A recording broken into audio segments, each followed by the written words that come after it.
بادل سے غیبی آواز سنی کہ فلاں آدمی کے باغ کو سیراب کر دو۔ وہ بادل چل پڑا اور ایک پتھریلی زمین پر پانی برسا دیا۔ وہاں کے نالوں میں سے ایک نالے میں وہ پانی جمع ہو گیا اور ایک سمت بہنے لگا۔ جو شخص یہ سارا منظر دیکھ رہا تھا اس پانی کے پیچھے پیچھے چل پڑا۔ اس نے دیکھا کہ ایک کسان اپنے باغ میں کھڑا اس پانی سے باغ کو سیراب کر رہا ہے۔ اس شخص نے آدمی سے پوچھا کہ اے بندہ خدا، تمہارا نام کیا ہے؟ تو کسان نے اپنا وہی نام بتایا جو اس نے بادل سے سنا تھا۔ پھر کسان نے اس سے پوچھا کہ تم نے میرا نام کیوں پوچھا ہے؟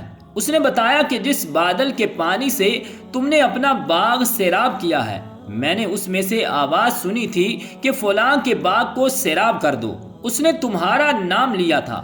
تم ایسا کون سا عمل کرتے ہو جس کی وجہ سے تمہیں یہ مرتبہ ملا ہے؟ تو کسان نے جواب دیا کہ جب تم نے مجھ سے پوچھ ہی لیا ہے تو میں تمہیں بتا دیتا ہوں کہ میں کیا کرتا ہوں۔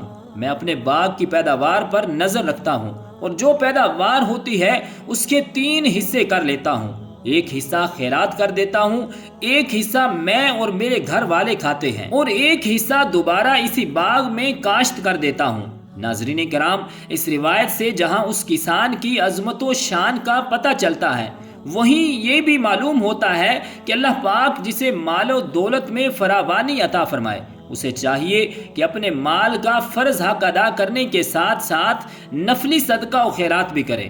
جی ہاں، وہ کسان بنی اسرائیل کا ایک فرد تھا اور بنی اسرائیل پر کل مال کا 1/4 حصہ زکوٰۃ فرض تھی، لیکن وہ کسان اپنے باغ کی پیداوار کا 1/3 حصہ، جو کہ 1/4 سے زیادہ ہے، وہ خیرات کر دیا کرتا تھا۔ جبکہ پیارے آقا صلی اللہ علیہ وآلہ وسلم کی امت یعنی ہم پر پیداوار کی زکوٰۃ عشر یا نصف عشر یعنی 10واں یا 20واں حصہ فرض ہے، اور چاندی سونے وغیرہ کی 40واں حصہ فرض ہے۔ تو رب ذوالجلال کی بارگاہ اقدس میں دعا ہے کہ خالق کائنات ہمیں بھی اپنے مال کی زکوٰۃ دے کر اپنے مال کو پاک کرنے کی توفیق اور ہمت عطا فرمائے۔